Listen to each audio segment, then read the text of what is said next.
Desde siempre, fíjese que la responsabilidad de la fecundación, la responsabilidad de los hijos, del encargo de los hijos, es decir, del embarazo, ha recaído sobre la mujer y pareciera que la única razón de ello es que como ellas son las que se embarazan, la sociedad les hemos dejado a ellas la responsabilidad de evitar los embarazos o de, pareciera, también planificar la familia.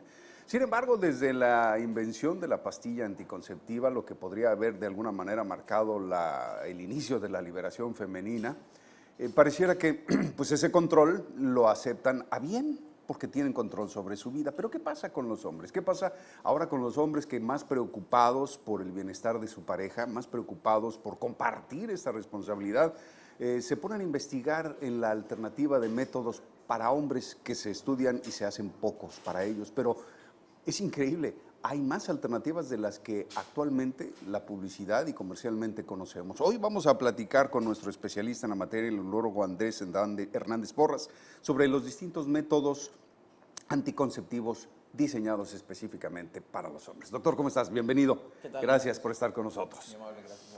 Oye, pues bueno, además de la vasectomía existen muchas otras alternativas que podrían ser consideradas para ser usadas por el sexo masculino, ¿cierto? Sí, bueno, aparte de la vasectomía es el preservativo básicamente. El coito interrumpido es otra manera que se utiliza, pero no es del todo segura también. O sea, realmente eso es lo que está ahorita reconocido, avalado y que sabemos que sí en determinado momento sí funciona. Pero ¿qué pasa con, por ejemplo, los métodos que se utilizan en el sexo femenino, los tratamientos de hormonas, aparatos como el dispositivo intrauterino, que en este caso podría ser un dispositivo, pero para hombres, ¿no? Que tuviera una función similar, ¿no los hay? Mira, sí por ahí se ha mencionado algunos dispositivos. Por ejemplo, hubo algunos estudios en donde se pone unas partículas de cobre, como el dispositivo intrauterino en la mujer tiene partículas de cobre o tiene, digamos, fibras o láminas de cobre. Entonces, en el hombre no, perdón, esos estudios han sido hechos en animales y se pone digamos, una porción de cobre en el testículo y se ha visto que los animales que han sido ratas y han sido perros también, en donde se ha aplicado esto, sí disminuye la cantidad de espermatozoides, la producción de espermatozoides, pero no es al 100%, eso es por un lado. Y después de que se lo quitaron esta lámina de cobre, no recuperan todos la fertilidad al 100%, es alrededor entre un 60 y 80% dependiendo del tiempo que la hayan utilizado. Pero el último estudio al respecto, son muy escasos y el último estudio al respecto fue en 2010. Antes de esto fue alrededor del 2002, 2003. Entonces, es algo que realmente no se ha investigado mucho porque no es tan fácil, pues, no es tan fácil digamos, la producción de esperma, la salida de ese esperma para fecundar en comparación con la mujer, en donde es un óvulo, se libera del ovario, se fertiliza o no se fertiliza, pero es algo, digamos, que en este momento está pasando. En el hombre no, en el hombre se produce un esperma ahorita, se está produciendo en el testículo, pasan 72 horas para que salga ese esperma, digamos, ya con la capacidad para fecundar. Y si nosotros lo queremos ver de alguna manera, el esperma se produce en el testículo y se va hacia un almacén que son las vesículas seminales. Entonces ahí se queda otro reservorio de espermas. Entonces si nosotros dijéramos, ok, le vamos a poner una partícula de cobre al paciente, pues le vamos a afectar la formación de espermas, pero los que ya se formaron están ya almacenados más allá. Eso por un lado. La otra es, no sabemos hasta qué grado pudiera disminuir esa cantidad de espermas, o sea, se disminuye, pero con poca cantidad el paciente puede quedar fértil, o sea, no se garantiza y no quedan en cero, pues por decirlo más fácil. Doctor, quisiera saber algo. Perdón.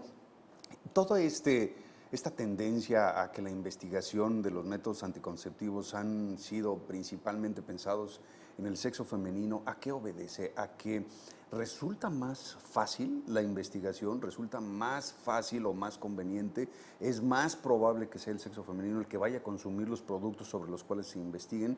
¿Es una cuestión de sexos o de machismo? No, es una cuestión realmente de función hormonal.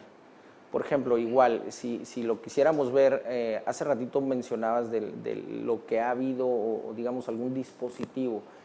Hablando, no del dispositivo, primero vamos a hablar del hormonal. En el hombre, la hormona que estimula el testículo se produce en el cerebro. Esta hormona produce, digamos, el estímulo, el testículo produce el esperma y después va a salir.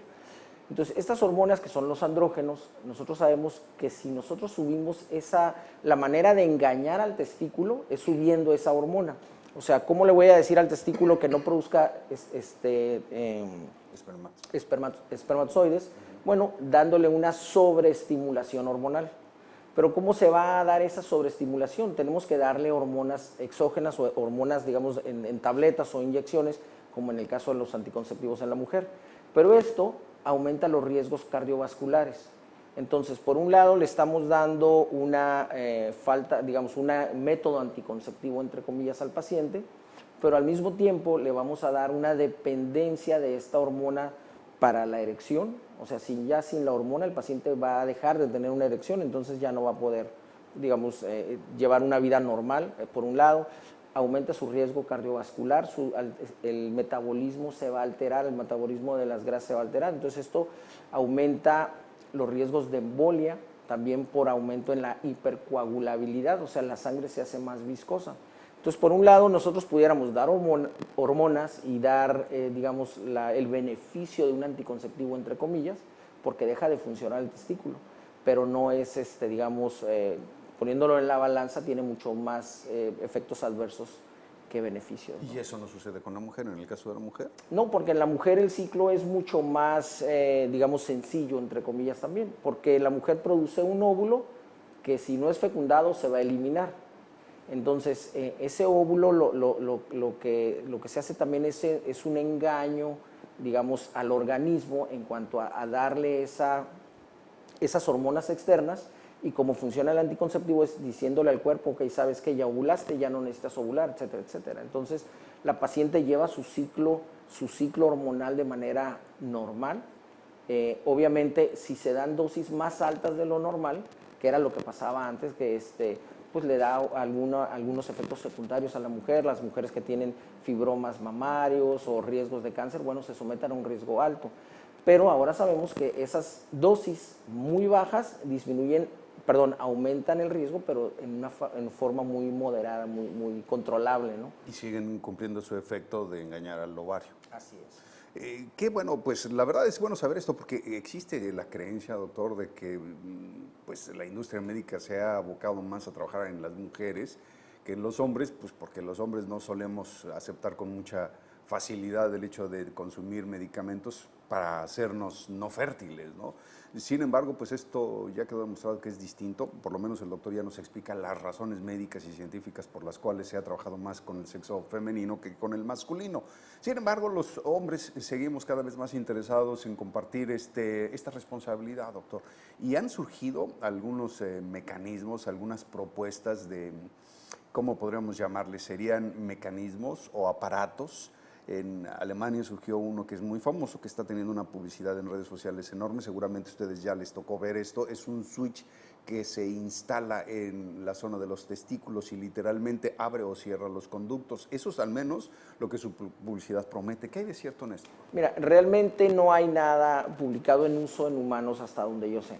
Aquí la situación es, si nosotros vemos lo que es un clip y aprieta el paso, digamos, cierra el paso del esperma del testículo hacia la vesícula seminal, hacia el almacenamiento.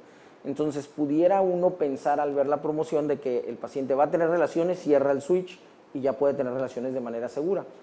Pero ese switch, al cerrarlo, obviamente cierra el paso del esperma del testículo hacia la vesícula seminal, pero ya el almacén ya está lleno de espermas. Entonces, el paciente tiene que esperar, como en una vasectomía, tendría que esperar alrededor de entre 12 y 24 eyaculaciones para que esa vesícula se vacíe, por un lado.